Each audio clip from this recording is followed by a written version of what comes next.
thank you for joining us here tonight. My name is Andrew Wanko. I'm a public historian here at the Missouri Historical Society, and I was the exhibit lead for the St. Louis Sound exhibit that I hope most of you have seen.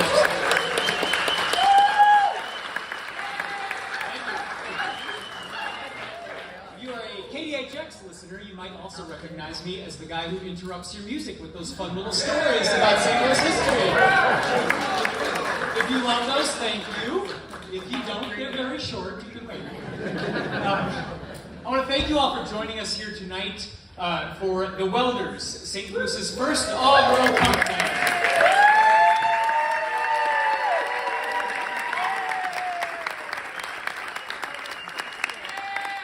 This is presented in conjunction with the St. Louis Sound exhibit that we have upstairs, which if you haven't seen, you can see nearly 200 artifacts from across more than a century of St. Louis popular music history, including a full set of stage costumes from the Welders themselves.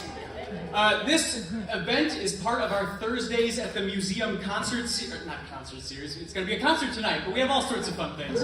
At the Thursday Nights at the Museum series. The series of events, which happens every Thursday night here, brings you fun, engaging, uplifting, thought-provoking, perspective-shaping programs. A new topic every week.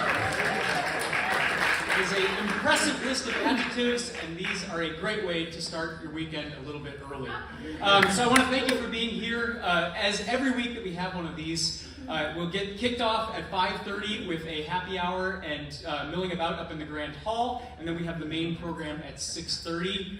We hope you will join us next week for The Business of Fashion, which will feature a panel discussion of fashion professionals who are working to put St. Louis fashion on the national map. You can get more information about these events and all of our other programs at mohistory.org or on the Missouri History Museum's Facebook page. I am thrilled to present this program to you tonight. Putting together St. Louis Sound was a multi-year labor of love that saw me talking to hundreds of people from across the St. Louis music community and hearing thousands and thousands of incredible stories, 10 times as many as we could actually fit in the gallery. St. Louis has no shortage of major national figures, genre-shaping figures tied to the city. You think about Ike and Tina Turner, Chuck Berry, Miles Davis, Jeff Tweedy and Jay Farrar, Nelly, Scott Joplin, Josephine Baker. These are huge figures who defined music and changed American culture forever. But when I think about the stories that I found to be my favorite across all this research, it tended to be stories that were the exact opposite. I love the stories of the overlooked and the obscure. The people who were making music and were part of one local moment or scene, but maybe never saw the chance at fame that they probably otherwise deserved. The band that is the focus of tonight's event certainly is one of those sorts of musical treasures of St. Louis. The Welders were one of the most fascinating bands to emerge from St. Louis's early punk rock scene. They were on the cutting edge of punk rock nationally. They formed in 1975, 76. That's before the Ramones, the Clash, the Talking Heads, or the Sex Pistols put out their first records.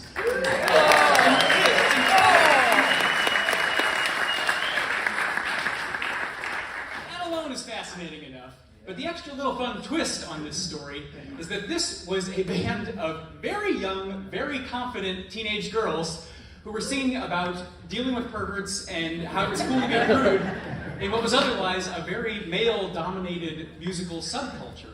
The Welders never got a chance to release a record during their own lifetime as a band, but thankfully recordings were saved, and they have been since compiled and released on records. If you look at the record that just came out a couple months ago, it's got a fun little sticker on it that sort of sums up the band. It says, "From obscurity to oblivion recordings from St. Louis's first all-girl punk band." That is both hilarious and very enticing. But I also hope after tonight it's a little less true, because we are going to get to hear from the members of the Welders themselves, hear about their stories and their experiences, and then we're going to hear Bruiser Queen rip through a couple of their songs in proper fashion. Also tonight we have a wonderful moderator who will be guiding the conversation out of oblivion. Greg Kessler is the first guy I went to when I tried to talk about St. Louis history.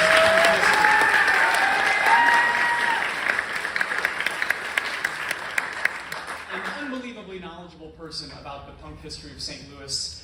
He was both a former active participant in the scene as the lead vocalist of the Metro East punk band Snake Ranch, But since then, he has been one of the foremost collectors and preservers of St. Louis's punk heritage.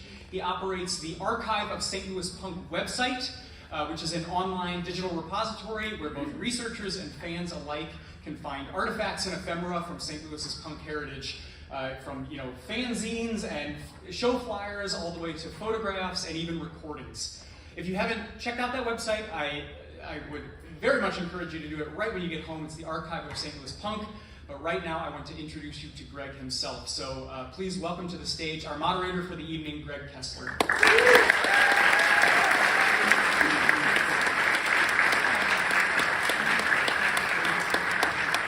You're more sober than I usually have a crowd at this point. So thank you, Andrew, and thank you to the Welders for letting me be involved in any of this. In 1975, 4 teenage girls from North County who shared a musical taste decided to start a band and play loud, hard punk rock music, although punk rock wasn't even a name at that time. It wasn't the typical thing for teenage girls from North County to do. The Welders formed the same year as the Runaways, a year before the Slits, 3 years before the Go-Go's, and almost 20 years before Riot Girl and St. Louis's own Johnny Magnet would make an all-girl band a little less of an oddity. Not only was there no real taste for original music in St. Louis at the time, there weren't a lot of clubs to play in. Being 4 teenage girls, they had to push their way into what was, as Andrew said, a very macho era, and they had to find their own places to play. Regardless, the Welders became part of the St. Louis scene. If you look at anything from the early days, their names pop up. They played the first 2 punk rock festivals. They played with bands like the Moldy Dogs and the Cigarette Butts and Zandy Misfits. They even played with Memphis band the Scruffs at Stonehenge. If you're not from Illinois and don't realize what Stonehenge is, it is a terrifying old granary out in Lebanon that was really more known for their fights than they were music, but they went out and played. They also got blurbs in a couple of national magazines, and they went into the studio a couple of times. They recorded in 1979 and 1981. Unfortunately, they broke up in 1980. And what should have been a legendary group of recordings from a Midwest band was sort of lost because they all went their separate ways and went on to college and do other things, and was sort of forgotten. 5 years later, I went to my first punk rock show. I went and saw Black Flag and Blind Idiot God at Sports Palace on Delmar. If you don't know what it is, it's a daycare center now. It was a great show. 2 years later, I was in a band and I followed their path and started playing my own obnoxious music in St. Louis clubs. The thing is, I had no idea who they were. In that short a time, not just the Welders, but those early days were forgotten by me and my peers. I'm going to turn this so I don't say anything wrong. Punk scenes, as I've learned, or at least as I think, they turn over about every 5 years. Ron Fernandez from the Dinosaurs and the Felons, who were playing at the same time, said he thought about every 3 years. Regardless, me and most of my peers, because I've asked in the last couple of months, do you remember any of these bands? We didn't. They were lost to us. And that was a sad thing because we didn't know anything about the bands who had really birthed punk rock. I mean, we thought we were part of it, but we didn't know anything that happened. Well, jump forward 30 years, and 2 label owners in St. Louis. One a native of St. Louis, Matt Harnish, and one some sort of voluntary exile in St. Louis, Jason Ross. We deserve a large round of applause. Started PBR Records and started releasing things from the early days of St. Louis punk rock so people could hear it. And the Welders became, as far as I know, the most popular thing that they have released. They ended up on the cover of Maximum Rock and Roll. They have been interviewed countless times. They played one reunion show. They agreed unwisely to come to my basement and be grilled by me for 2.5 hours. And now, amazingly, their stage costumes are a mere few feet from Josephine Baker, Tina Turner, and Willie Mae Ford Smith. And there is no, I don't think there's any way to assume that was going to happen. I don't think there's any better tribute to what they were able to accomplish and what has come back. So now they're going to sit up here again and be grilled by me and whatever questions you have. And I did write my questions down on cards, which are making fun of me tonight because I am Merv Griffin. So I would like to welcome to the stage, on bass, Caroline Fujimoto.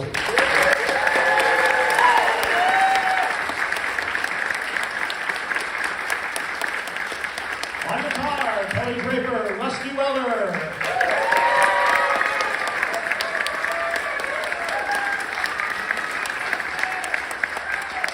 On vocals, Stephanie Von Drasek.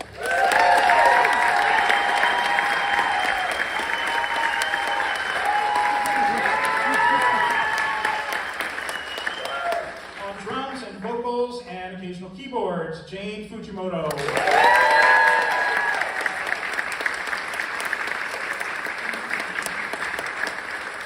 Also on vocals, Colleen O'Sullivan.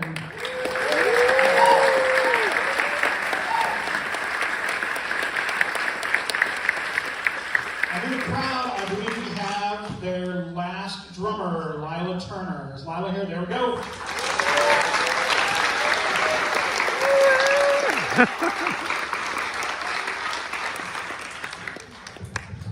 not supposed to throw this, I think. All right. I'm going to get my Merv Griffin. Just so.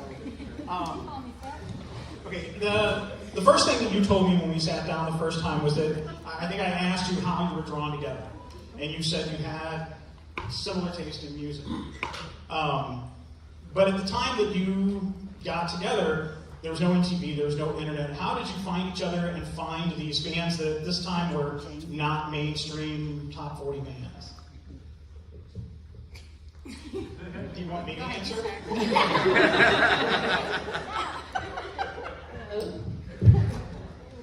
Oh, thanks. Right. This thing's on? Okay. Honestly, so how we found each other, Caroline and I sat next to each other in science class or something, and she noticed a bunch of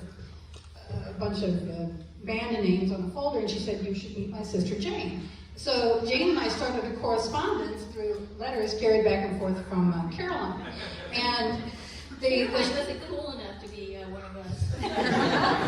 She was indeed. But Jane and I had a very big shared taste in music, and Rusty as well.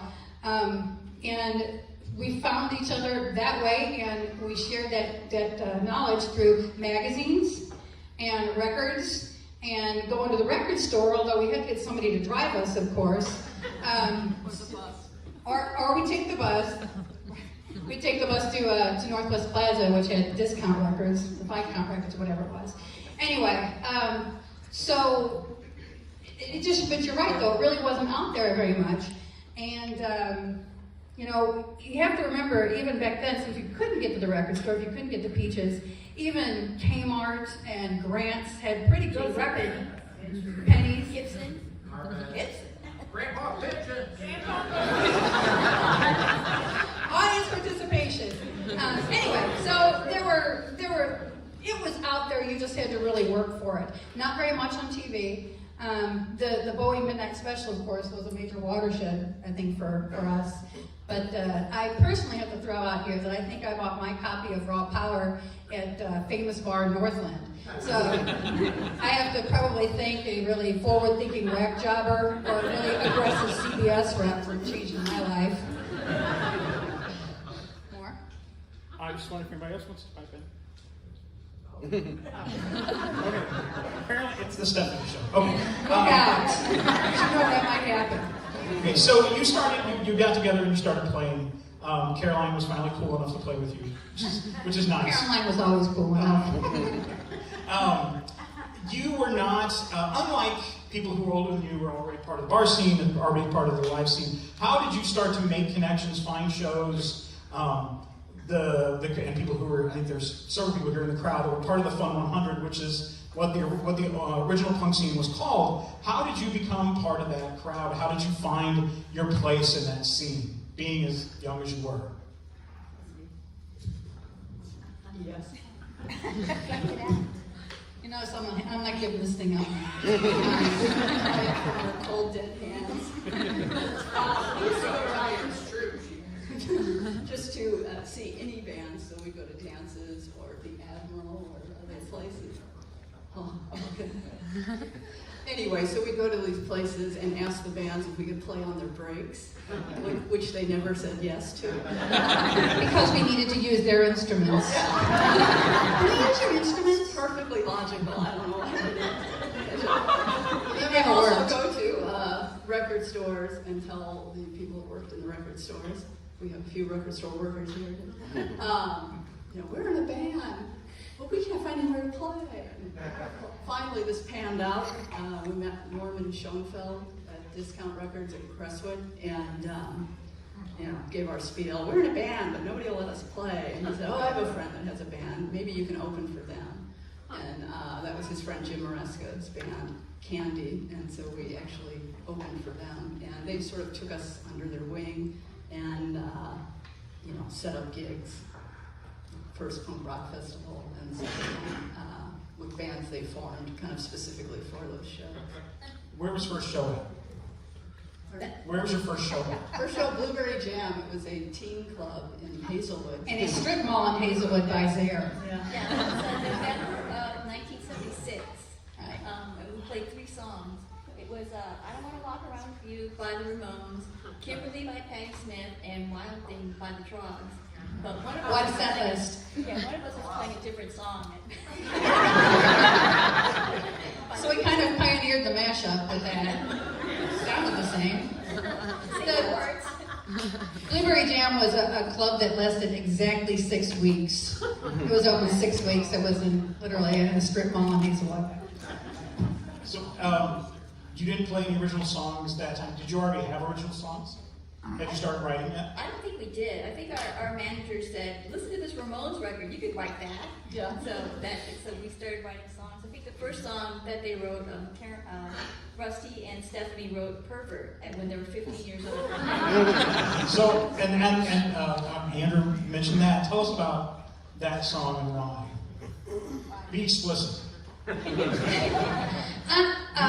Honestly, it was really just what we were facing, what women and girls were facing at the time. Random guys catcalling, trying to pick you up at McDonald's and whatnot. Touching you. Yeah, touching you. My mom's here. Hang on. But one thing I do want to say here, which is really She was there when that happened. She was there when the guy tried to pick us up at McDonald's. It didn't deter him at No. It didn't. Slid us a piece of paper that said Hoss. Yeah. Part of his stable. It's stable. Nice, right? Yeah. Including your mother. Right. It was very young and very pretty, so you can see how that would happen. Anyway, I do want to point out that we didn't encounter this with any of the people that were helping us as a band or anything. It really was just the sort of things that were going on. I was thinking about Perfect the other day and realized, the sort of archetype or stereotype of the flasher with the trench coat might be something that people wouldn't recognize now. It was very much a thing then. I personally see. I personally seem to be kind of a magnet for men with no pants.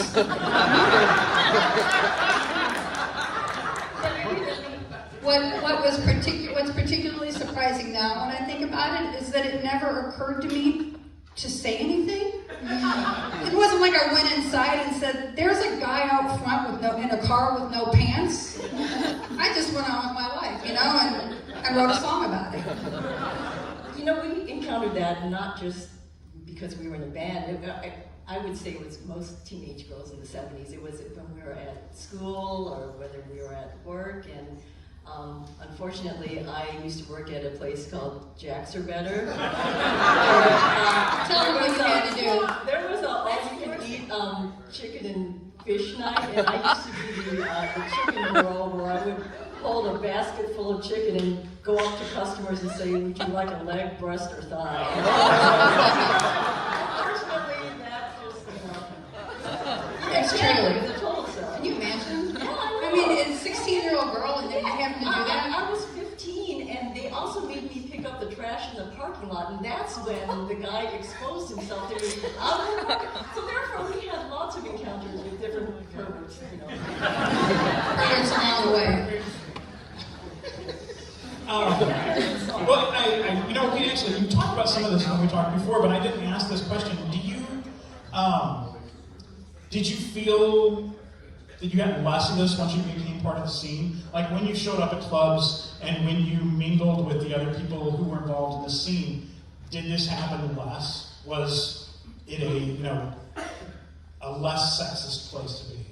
I mean, most of the bands were guys, but did the scene itself seem less sexist? We weren't harassed by our friends or anything like that, but we were playing at driving past cornfields to get to Breeze, Illinois, and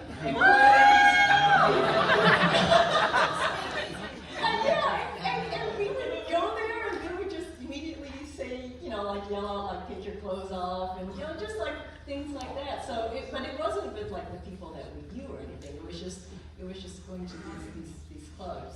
Yeah, we wouldn't associate with people who harassed us. I mean, that was not cool at all. And most of the people we actually worked with or were friends with weren't like that, for the most part.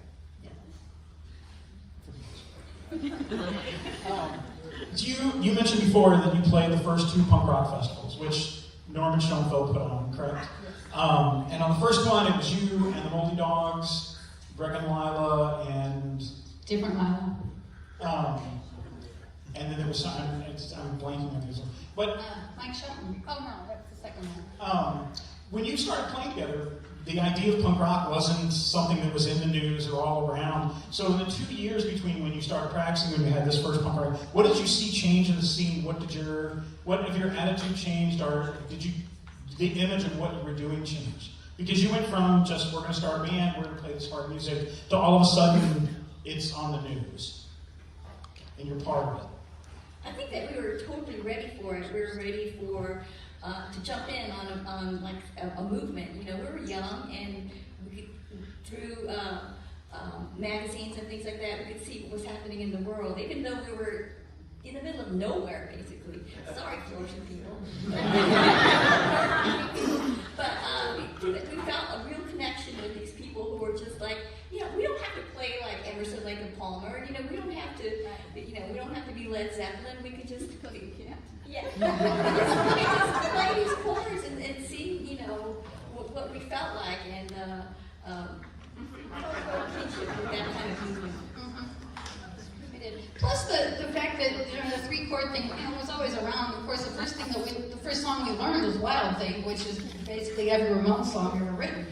But the fact that that stuff started to come out and be more, not accepted, but more just available to us, I think inspired us to continue to get at it. Yeah, it was fun to be part of a movement, especially. At the forefront of the movement, that no one else that we knew were doing it. Certainly nobody we were going to school with. And actually, you coming from North County at the time, and there are at least a few people here who are older than me who were there at that time. The early punk rock scene in St. Louis, there was a real epicenter at Roosevelt High School in South St. Louis. The Zane and Misfits and the Camaros and a lot of other bands, but you guys were coming in from North County, so not only were you younger and a full band of females, but you were coming in from out of town, almost from out of town for those people who lived around Roosevelt and South St. Louis. Was that an issue, or was that an issue for you guys coming in from? Was it uncomfortable for you, uncomfortable for them, or was it you were just part of this new scene? Well, some of the bands that you're talking about were much later than us, Zanny Misfits and whatnot. So, for us, really, honestly, the epicenter, the really beginning would have been around WashU radio station, and the Dave Thomas radio show Rocket. And that's really where we started meeting people and hanging out and, probably talking too loud and screwing up the radio show in the little room that was next to the studio. And North County was always, at least North County in the 60s and 70s was kind of a big music center. Very much so. Cadlet's Dog came out of there, and Michael McDonald. Do you want to explain about Dave Thomas and Rocket? Yes. That's all I know. I mean, so Dave Thomas had a punk show called, I guess we're turned into a punk show, called Rocket on KWUR. Saturday nights, I think. Yeah, you can only hear it in the parking lot, basically. So we would meet in the parking lot, and then if it was cold or rainy, we would go inside, and which was, again, really forward-thinking of whoever the program director was at KWUR at the time. But somehow that's how we really got into the crowd that we, started out with. One of the DJs from that show is here. Where's Steve at? Oh, there's Steve right there. Steve Steriano had a show on. It was right after Dave.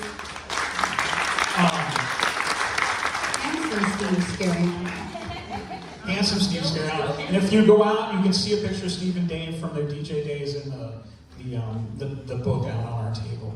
But a lot of bands met at that. So did you go? So you went down and met people in the studio. So what other bands did you meet while you were down? The guys who became Raymond Land. Okay. Yeah, so those were some of the first friends that we hung out over there. Oh yeah, the Singapores. And the Moldy Dogs. I remember the first We time. knew them before that. Do you remember the first time we went there? Cub Coda was there? That's right. Brownsville Station. Cub Coda from Brownsville Station was there. Yeah, that was kind of strange. But yeah, we met so many people there. That was the first wave. When you did decide to start playing live, you ran into some animosity, I mean, obviously there was some from the outside because you were an all-girl band playing, but you also hit some on the inside of the scene as well. Looking back on it now, what do you think about what you faced? Colleen. You can't be modest. That's right. I think we were just an easy target. I mean, teenage girls, it's like, and plus, at that time, we were being managed by Bob Moore, and he was promoting us on Concert News, and I'm sure maybe some other bands thought that we were getting this attention that maybe we didn't deserve, because we were probably just like a gimmick band. But I think we showed that we had some substance, to kind of dispel that kind of, So, but yeah, I could see how that could create resentment. Was it widespread, do you think, or was it pretty specific? You think it was just, some people I were think it was bad? somebody in this audience. No. We had, anti-Welders letters printed in my fanzines. It's like, what the heck? It's like, it was unexpected. And, They called us fascist. Yeah.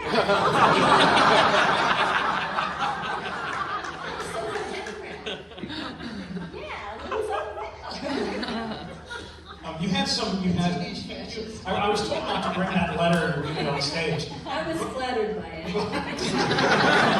Do you want to repeat it? Because I was told not to. No, I won't, but you can. I can't say those words, but It's like a sea. Nowadays, people can bully you, online. It's so easy to do. At least they took the effort. They had to write the letter.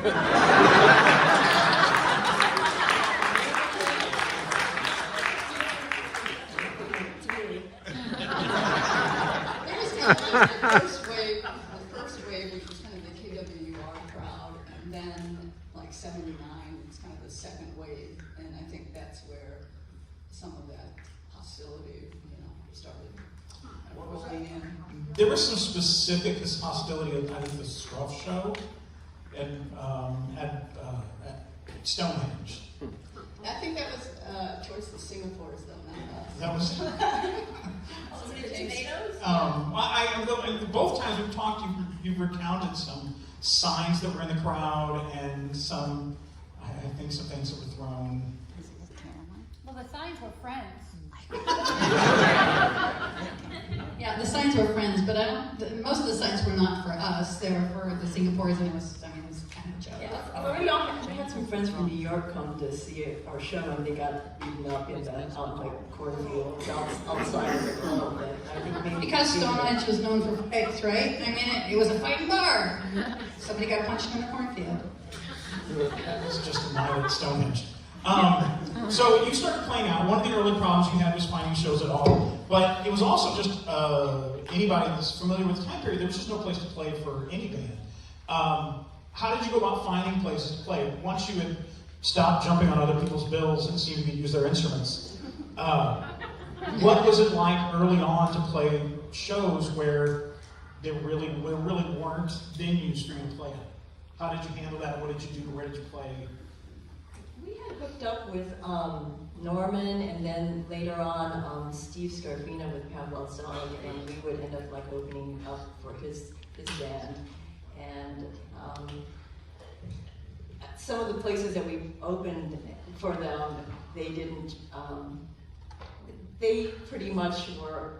They weren't expecting us. No. And unfortunately, maybe we kind of met fire with fire, and we were rather hostile towards our own audience. And at one point, the owner of one of the clubs had told Steve Scarfina that if he ever saw us again, he would shoot us on sight. Because we were rather, we weren't really very nice. We were feisty. Yeah. We had just loved ourselves. Again, We weren't getting a reaction. Yeah, they were. Somebody's got to have a good time, right?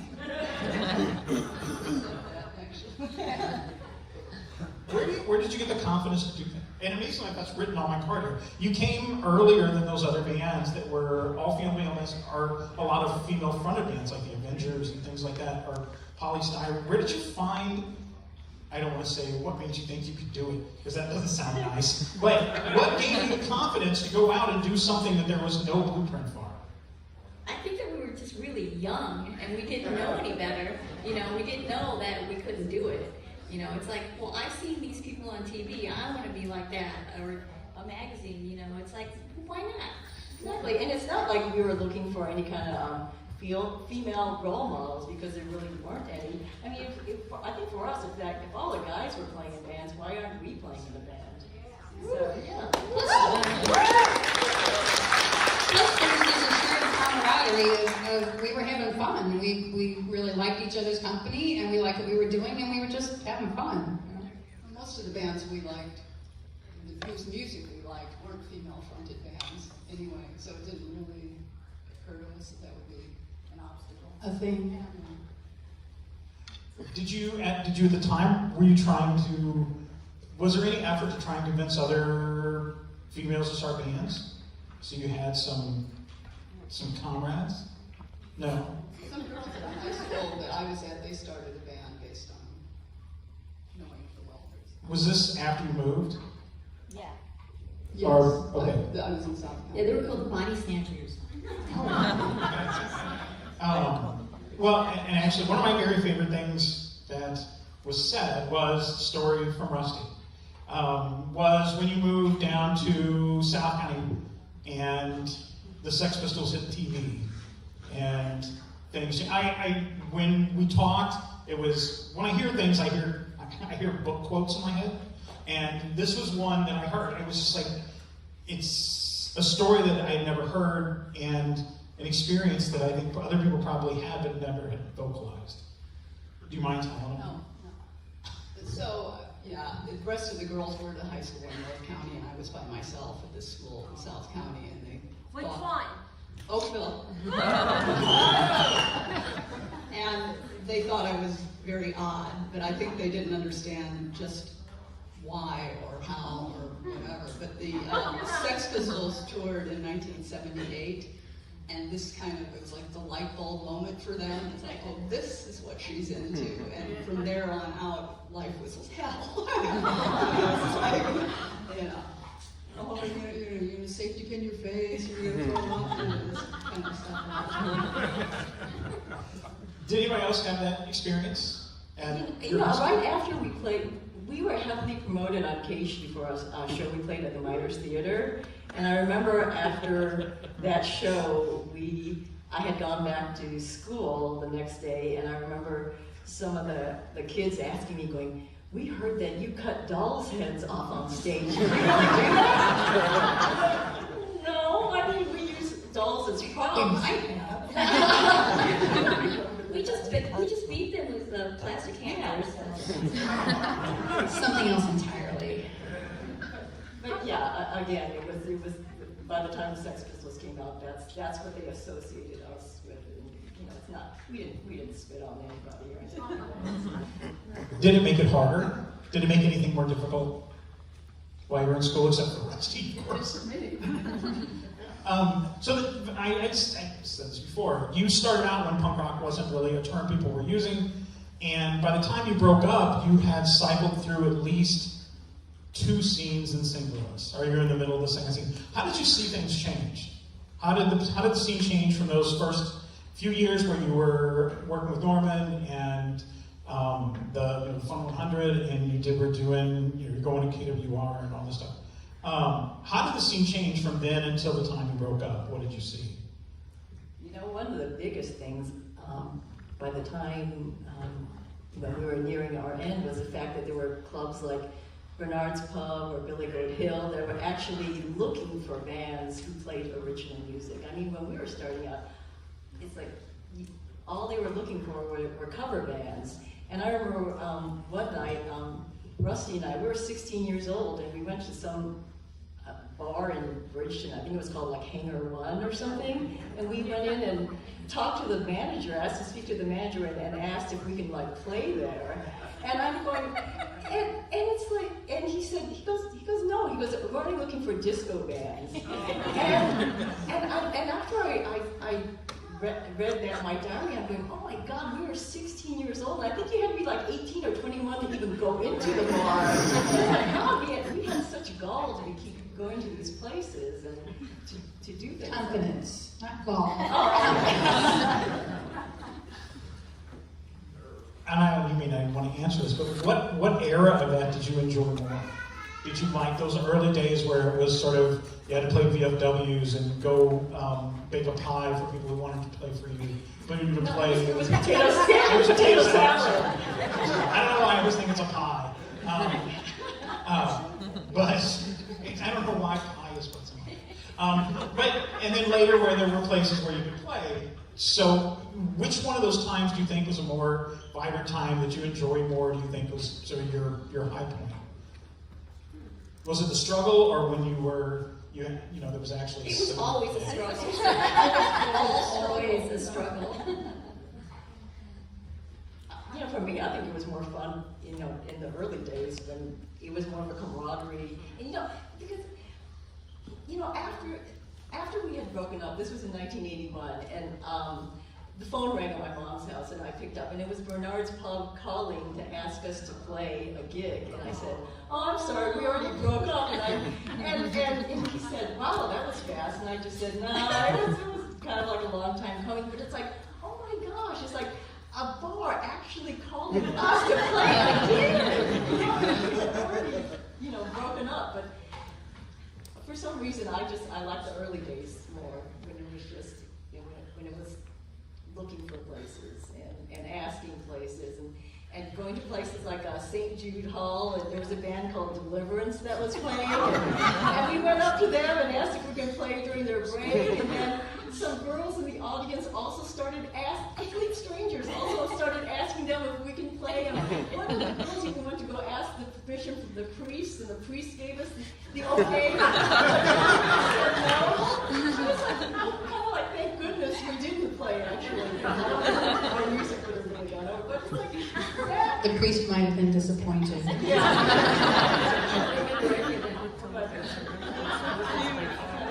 Those fond memories of just struggling. Unlike a lot of bands, and I know this from doing this for the last 11 years, most bands get rid of their stuff. They put it in a box when they move. The number of times I've talked to somebody and they said, "Oh, I had 500 of those singles in my house and I just threw them all away," or "I threw all of our flyers away."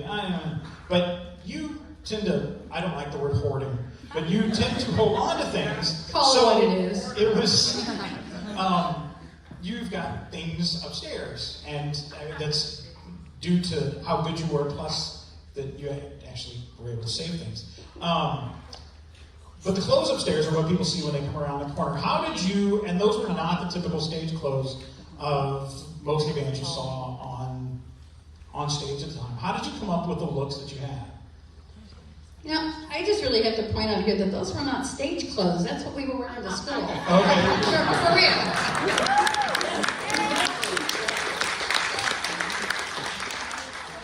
We're having so much trouble. It could be. Didn't you get sent home for wearing a white tube top?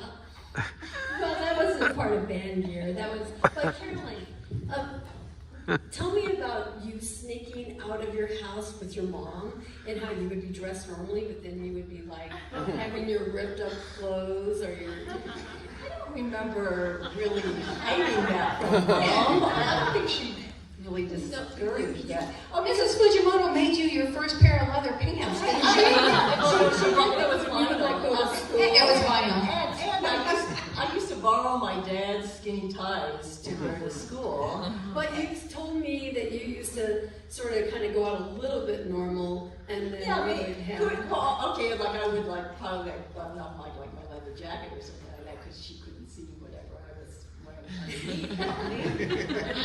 But I do remember I used to, I think, when I told you this before, where I would wear like a leather jacket and like a button-up shirt and a tie to high school, and all the classmates would just say, "Hey, it's the Fonz."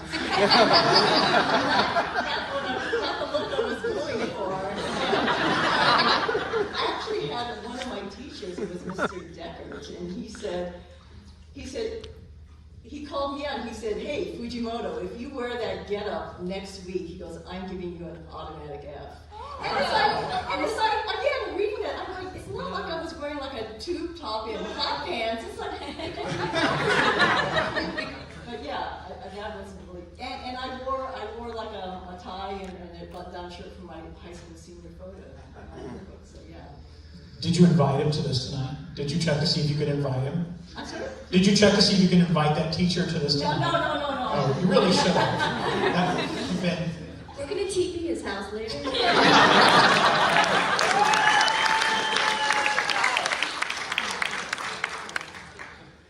So what? I don't know where we are. So when we did this in my house, it went on for 2.5 hours. So I don't know.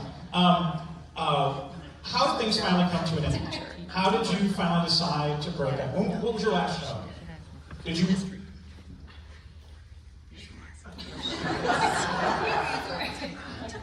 Well, no, Greg, that's talking about a divorce, so we're going to be quiet about that one.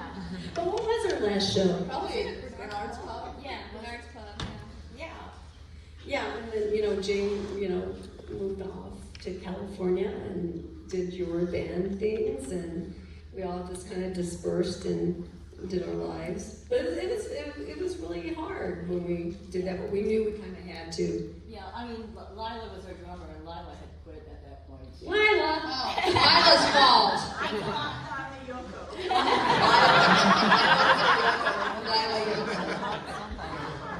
And it's like, none of us wanted to go through the process of trying to find like another drummer. And it was hard because we were all trying to work, and yet we were trying to. Go to college. Yeah, and then our EP was held up. We couldn't get a hold of it, and so it was kind of devastating. But we all continued to care deeply for each other. But it was hard. But it's all good. It's impressive that you're all still friends, because a lot of times it is. I tell people that bands are all the worst parts of marriage, with none of the good parts. But that you've been able to stay friends, because. Say a word. That's my husband. I haven't read it last song. I can't. Everything's like a word. But you guys have remained friends the whole time. Have you stayed in touch the whole time? Is it no? No, we had little blips over a period of years, but we're all very, we all look out after each other, and for many years we have. But we had blips when we were younger. It's like, okay, you know, this or that, or me or Stephanie, or yeah. But I think we got each other's back. It was a 30-year blip. No joke. It really was. And we really sort of found each other in just kind of an odd way. Things just sort of really fell into place. And honestly, it was like no time had passed when we did get back together. You know, Yeah, after the 30 years, when me and Stephanie met, we were dressed exactly the same. yeah, right down to plaid shoes and a rubber belt. But I agree with you about being in a band. It's hard, and when Stephanie left the band and Jane and Rusty wanted Colleen, I was adamant against it because Colleen was my closest friend. I said no. I said I don't want Colleen in the band. But you know, it was a big Majority rule. exactly. So yeah, but it's like I'm glad that we all remain friends. Before we run out of time, I want to talk about the record. So you went into the studio in '79, and then you went in, oddly enough, after you broke up. And tell us what happened, why we didn't get to hear the record until 2010, I think. Well, we recorded in 1980 at Webster College, then it was called. So it was some Webster fans in the audience. I was taking a recording class, so we had recording time there, and that's where, well, we recorded 3 songs, but we didn't finish the third, so 2 of those are on the album. And then this 1 and 7, the recording, the 4-song EP was recorded at KBK Studios in 1979. But the last song on the album was recorded in our friend Greg's basement from Ringland. And it was just Jane, Caroline, and So, what happened? It didn't show up? It didn't come out? I. Well, the EP was done, the studio time was done in exchange for advertisement in the publication Concert News that Bob Moore, our manager, was putting out, and he was supposed to publish it for a year, but he stopped publishing after 6 months, and so at that point, you know, he didn't own the master, but we happened to have a cassette of the recording, which is what's actually on the EP and on the LP. Did everybody have a copy of the cassette, or was there just one? Just one. Who had it? Who got to keep it? I did. Oh, you had it, okay.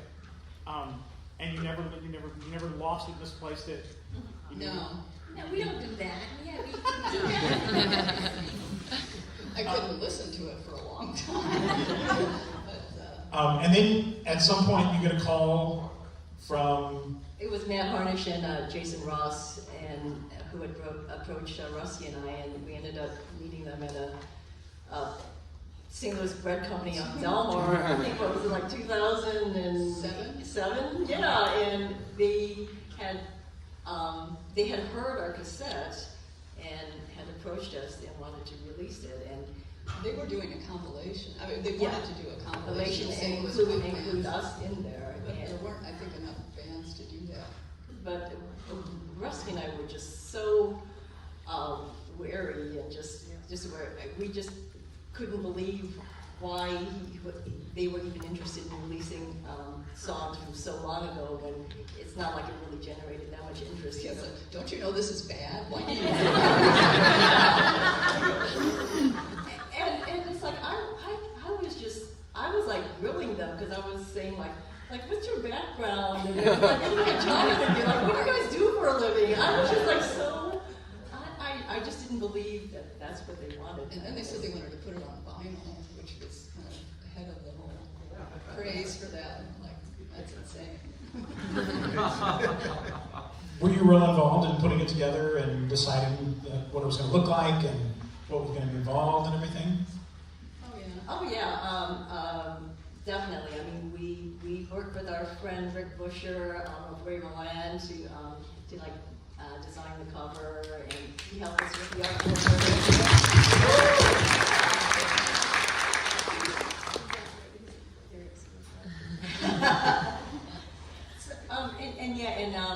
Greg Black of Ravenland had helped work on the tightening up the sound and making it sound better for the EP. So So yeah, and Joe Tebow from Finn's Motel also did some engineering, Yes. mastering. How did it feel when you finally got it in your hand? It felt really great. I mean, it was like it was proof that we actually were in a band. You know, it was so solid evidence that was our past. And it felt great. It really felt great. What about bands? That's the most low key. What is a band when you finally got the vinyl in your hand? It's surreal. Electric. It's so surreal to actually see the work and all the work that everybody put into it. It is still hard for me to believe when I look at the album and listen to some of it. It's just. It's really good, guys.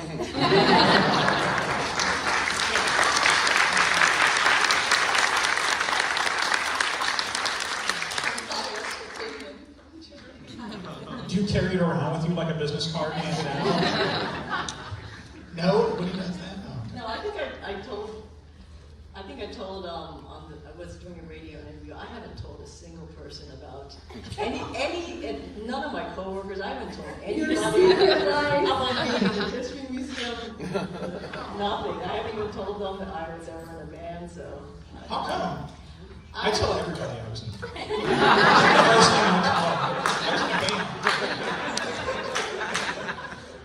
I think maybe I was afraid that they would feel obligated to come to see it, and I just didn't want them to do. And even worse, if I did tell them and they didn't come, then I would even feel worse about it.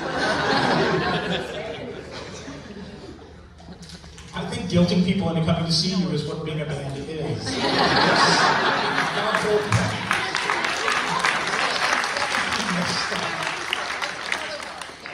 Criticism we got was that we didn't play out often enough, and it was because of that very reason. It's like, you can't play out and make these people come see you all the time. Yeah. Yes, you can. That's what we do. Well, that's how we felt. I know we talked about that the night you came and I held you hostage in my basement. And I think you said over the 5 years you played 20 times. And which doesn't sound like a lot, but if you, like you said earlier, there was no place to play. So, I mean, when I was in a band in the mid-'80s, there were places to play. We could play every weekend. 20 times, I think, and you stayed together for 5 years, because most of the bands that you started playing with, I don't know that any of them lasted 5 years. Did any of those bands last 5 years that were in those early bands? How long was Rainbow Land together? I think they're still together here. They're still together. This. But I mean, you have staying power that other bands didn't have, and I think 20 times is a lot for the time period where you had to go, not bake a pie, but you had to make a casserole, and you had 16-year-old girls walking into a bar asking you to play. I think that's incredibly impressive. I don't think that's not a lot. I think that's impressive. Well, the scene was so small too, so it's, you're going to have the same, maybe if you're lucky, 50 people come see you every week. And by then, that was engraved in it was part of our personality, part of our personal makeup that we were in a band. That was our identity. And, it's like, that's what I live for, personally. I love being in a band and making music. I think that was fabulous. I loved it. I loved to play. Didn't like to rehearse very much. I just lived for it. Jane was the only one of us who went on to play in other bands past us, so yeah. So you went to LA and... Yeah, I played in maybe a dozen bands, a period of 25 years, I think. But it was never like the Welders. The friendship that we had and the like-mindedness, everybody in the band is really smart and funny. So I just never had that same sort of chemistry in another band. It was unique. So since this is done so well, are you guys writing new material? No. Caroline said you had a new record coming out that you were practicing and writing. No, I'm just I thought this is, She has been holding down on us. What are you doing? Caroline's gone solo. She didn't tell anyone. Evelyn, did you have some questions? Not yet. If anybody has any questions they'd like to, we only have time for a couple, but I'll come and grab it if somebody has one, and then we'll. Here, you want the Yeah. In fact, that'll go faster than collecting note cards. So if you do have one, just raise your hand and I'll come around. Somebody's got a question. Over here. Let's make it family friendly.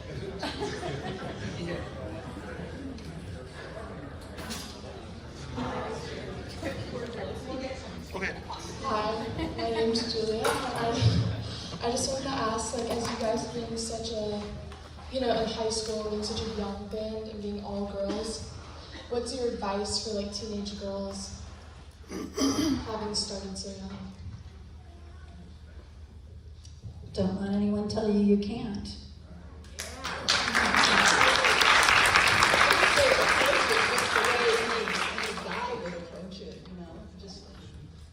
Do it and, don't listen to the naysayers as well.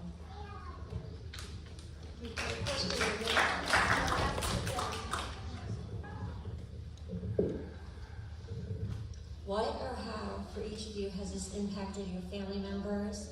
And what have you said to your kids or friends? Or what are you going to say? Because it's St. Louis, it's a small town. This is going to get spread.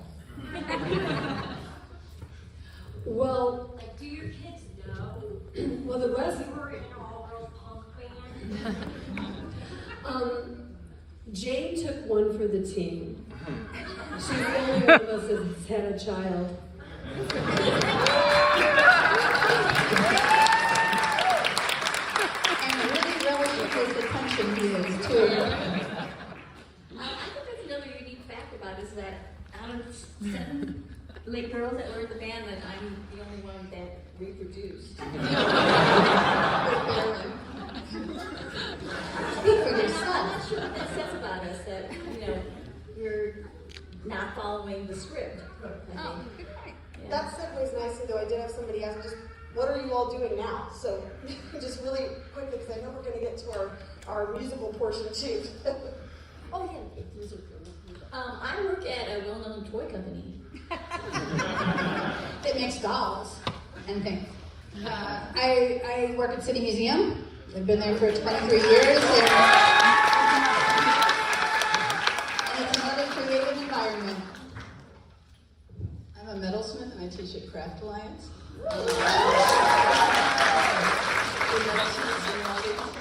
And also work at the library in the genealogy department. I have the most pedestrian job. I just work in an office. Colleen just is. Thank you. I think that's all the time we have. If you want to go on to the next section. Before we finish up, I would really like to thank everybody that has supported us and over the years and supported us in this really cool renaissance that we've had. I think I speak for all of us when I say how incredible and exciting and wonderful and freakish it is that we're in this exhibit. She's welling up. I am. To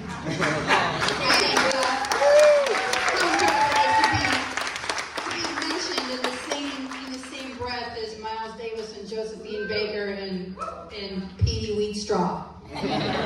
It's really amazing, and it's been such a pleasure, and thanks so much to Andrew and everybody who's been so wonderful here. This has just been a real highlight, not just of our career as a band, but of our lives. And thank you all for coming tonight.